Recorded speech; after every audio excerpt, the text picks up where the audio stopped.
Your daily matcha habit might actually be working against your health. Hey everyone, it's Zahra here. As a wellness coach and a nutritionist, I've spent years diving into all diets and gut health. Today I want to talk to you about something that you might not expect. Your daily matcha habit might actually be working against your health. And here's the reasons why. I know matcha is everywhere right now. TikTok swears by it, cafes are pushing it as the latest superfood. But here's what most people don't know. Matcha is loaded with polyphenols and catechins, which are a type of antioxidants, but they're also filled with anti-nutrients such as oxalates and tannins. Now, if those two words sound familiar to you, you're probably aware that coffee and tea are also full of the same things, same as dark chocolate. But what you might not realize is the effect that it's having in your body by ingesting these anti-nutrients. Here's what you might not have heard of. In 2017, the Journal of Food Science measured the oxalate levels in matcha, and they turned out to be much higher than green tea because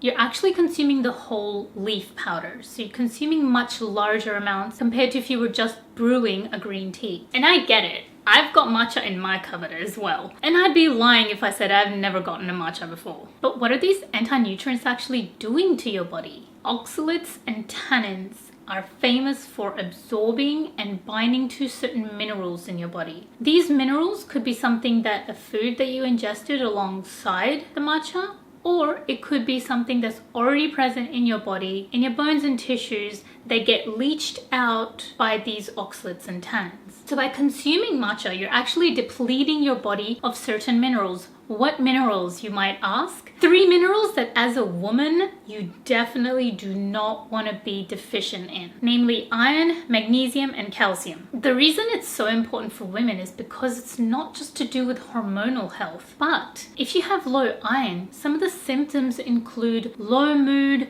low energy, brain fog, weakness, cold hands and feet, and even hair loss. When it comes to magnesium and calcium, they're so essential for the body. If you want healthy muscle function and being able to relax your muscles and not get cramps, by the way, these muscles also include your heart muscles. So low magnesium and low calcium can actually cause heart rhythm imbalances, like palpitations. Low calcium also results in bone loss, tooth decay, even like numbness and tingling. And with magnesium, you might already be familiar. You can get anxiety, trouble sleeping, just irritability in general. Even if you are supplementing with these compounds and then drinking matcha 1 cup after another every day, you're definitely not doing yourself any favors. Now, you might actually be surprised to hear that these anti-nutrients are not just present in matcha, they're present in most of the plant kingdom, especially things that we consider superfoods, such as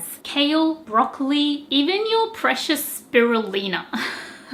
But that is a different story for another video. So if you don't want to wake up in 6 months losing your hair and having brittle nails and low energy, you need to make sure that you're aware of your consumption of not only matcha, but also anti-nutrients from the plant kingdom. So if this gave you a light bulb moment, I encourage you to share it with your friends, especially the ones that are obsessed with matcha right now, because they might not have ever heard of this, and you might be doing yourself a disservice without even realizing it. If you're interested in living a healthy life and not being caught up in these trends, follow this channel for more, because I love to address these things. Really hope to see you in my next video. Bye!